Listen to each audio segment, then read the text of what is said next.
இப்போ நம்ம செய்ய போகிறது வத்த குழம்பு. தேவையான பொருள் 2 ஸ்பூன் உளுந்தம்பருப்பு, 1/2 ஸ்பூன் வெந்தயம், 1/2 ஸ்பூன் மிளகு, 2 காஞ்ச மிளகாய். காரம் சாப்பிடுவீங்கன்னா இன்னும் ஒன்று சேர்த்துக்கோங்க. 3 ஸ்பூன் மல்லி, 1 ஸ்பூன் ஜீரகம், 2 தக்காளி, புளி ஊற வச்சது,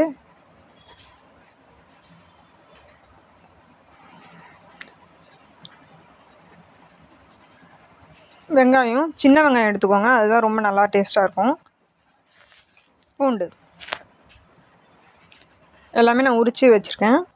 இது கூடவே மணத்தக்காளி வத்தல் இல்லைன்னா சுண்டக்காய் வத்தல் இந்த மாதிரி எடுத்துக்கோங்க. நான் சுண்டக்காய் வத்தல் எடுத்துருக்கிறேன். ஆல்ரெடி நான் வாஷ் பண்ணி தண்ணியில் வாஷ் பண்ணிவிட்டு அதுக்கப்புறம் எண்ணெயில் வறுத்து வச்சுருக்கிறேன். இப்போது கடாயில் எண்ணெய் ஊற்றாமல் ஃபஸ்ட்டு உளுந்தம்பருப்பு, ஜீரகம், வெந்தயம்,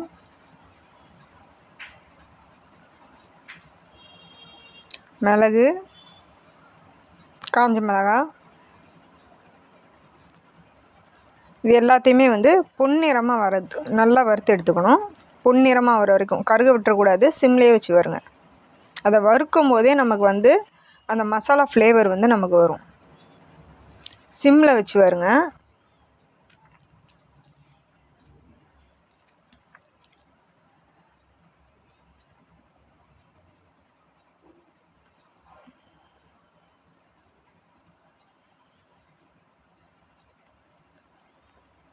இப்போ பார்த்தீங்கன்னா நல்லா பொன்னிறமாக ஆயிடுச்சு. கலர் சேஞ்ச் ஆகிருக்குது. இப்போ நல்லா வாசமாக இருக்குங்க.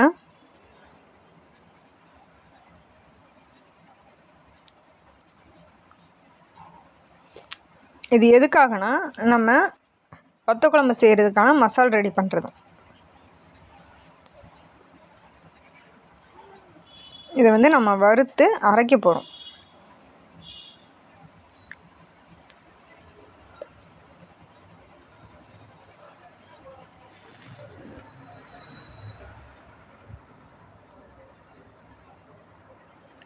வறுத்து இது ஆறுற வரைக்கும் ஒரு தட்டில் கொட்டி வச்சுக்கோங்க. இப்போ காலங்காலமாக நமக்கு சொல்லிகிட்ருக்கிறது வத்த குழம்புனாலே நல்லெண்ணெய் தான். நானும் நல்லெண்ணெய் தான் ஊற்றிருக்கிறேன். அது இன்னும் டேஸ்ட்டு இன்னும் கொஞ்சம் தூக்கலாக இருக்கும். நல்லெண்ணெயில் கடுகு, வெந்தயம் லைட்டாக 2ம் போட்டு நல்லா பொரிய விடுங்க.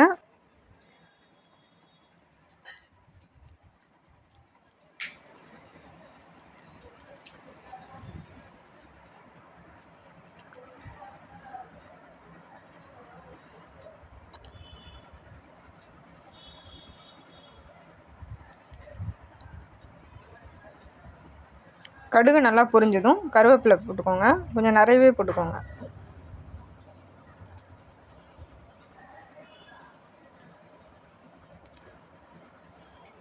கூடவே பூண்டு,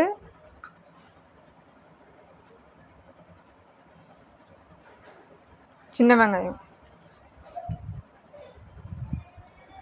2த்தையும் போட்டு நல்லா வதக்கிக்கோங்க. வெங்காயம் பூண்டு 2மே நல்லா வதங்கணும். பொன்னிறமாக ஆகணும்.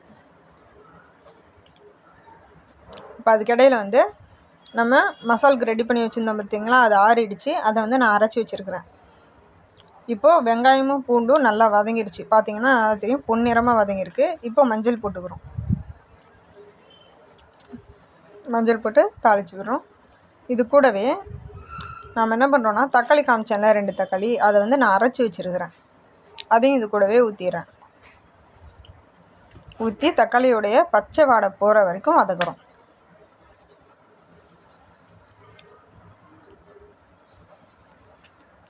அதனுடைய பச்சை வாடை போய் எண்ணெய் திரிஞ்சு மேலே வரும். அது வரைக்கும் தக்காளி நல்லா வதக்கணும்.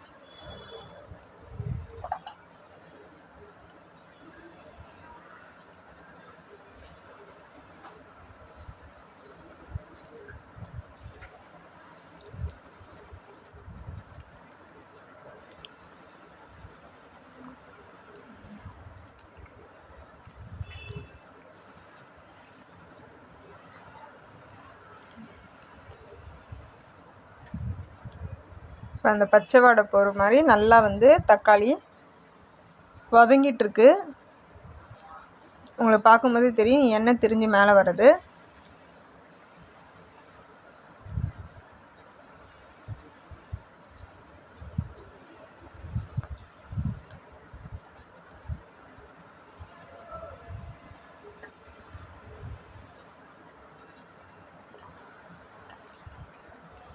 இப்போது எண்ணெய் திரிஞ்சு மேலே வந்த உடனே நம்ம சேர்த்து வச்சுருக்கக்கூடிய மசாலா கலவையும் சேர்க்க போகிறோம். இந்த மசாலா கலவை வந்து இது ஒரு தடவைக்கு மட்டும் இல்லைங்க, நீங்கள் இன்னொரு தடவை யூஸ் பண்ணும்போதும் ஒரு கண்டெய்னரில் போட்டு பத்திரமா வச்சுக்கிட்டிங்கன்னா நீங்கள் யூஸ் பண்ணிக்கலாம். நான் வந்து பார்த்திங்கன்னா நல்லா தக்காளி பச்சை வாடை போகிற அளவுக்கு நல்லா வதங்கிடுச்சு, மேலே எண்ணெய் திரிஞ்சிடுச்சு. அதுக்கப்புறம் தான் இந்த மசாலா போடுறவங்க கவுண்ட் பண்ணிக்கோங்க. 1 2 3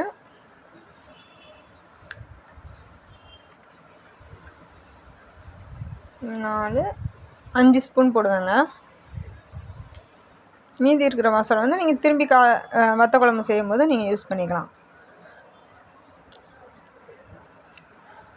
இதையும் நல்லா போட்டு நல்லா கொதிக்க விடணும்.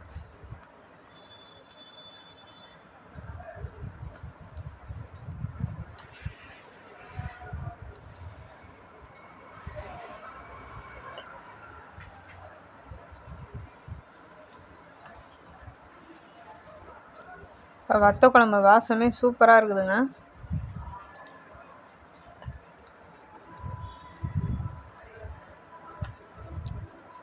இப்போ அந்த மசாலா வந்து நல்லா அந்த பச்சை வாடை போகிற அளவு வதங்கிருச்சு. இப்போது நம்ம புளி கரைசல் கரைச்சி வச்சுருக்க புளி கரைசலையும் இது கூடவே ஊற்றுறோம்.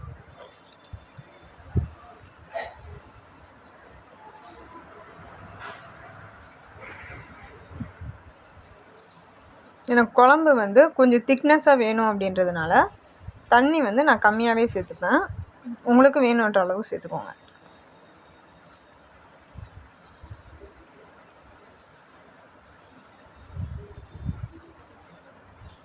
உப்பு போட்டிருக்கோம். உப்பு வந்து பார்த்து போடுங்க. வத்தல்லையும் உப்பு இருக்கும். நம்ம வாஷ் பண்ணி போட்டாலும் வத்தல்லையும் உப்பு இருக்கும். அதனால் உப்பு போடும்போது கொஞ்சம் பார்த்தே போடுங்க, அதிகமாகிடாமல்.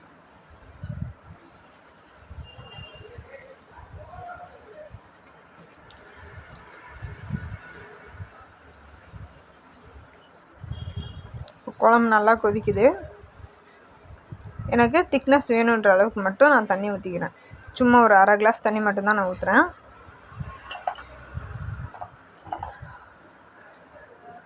குழம்பு நல்லா கொதிக்கணும்.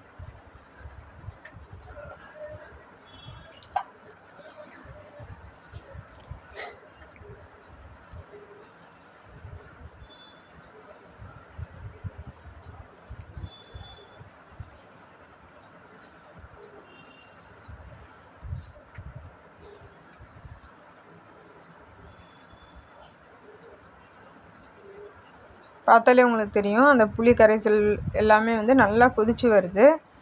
கொதித்து அந்த மேலே இருக்குது பார்த்திங்களா, அந்த நுரையாக வருது பார்த்திங்களா, அந்த நுரை எல்லாமே இல்லாமல் போகணும். அப்போ தான் வந்து குழம்பினுடைய பச்சை வாடையே போயிருச்சுன்னு அர்த்தம்.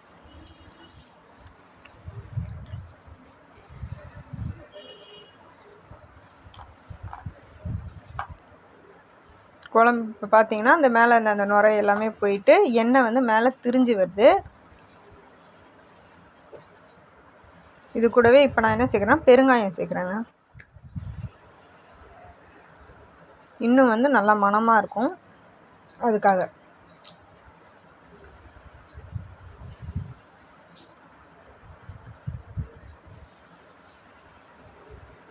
இது வேறு லெவல் வத்த குழம்புங்க. வீட்டில் செஞ்சு பாருங்கள். உண்மையாகவே உங்கள் வீட்டில் எல்லாருக்குமே பிடிக்கும்.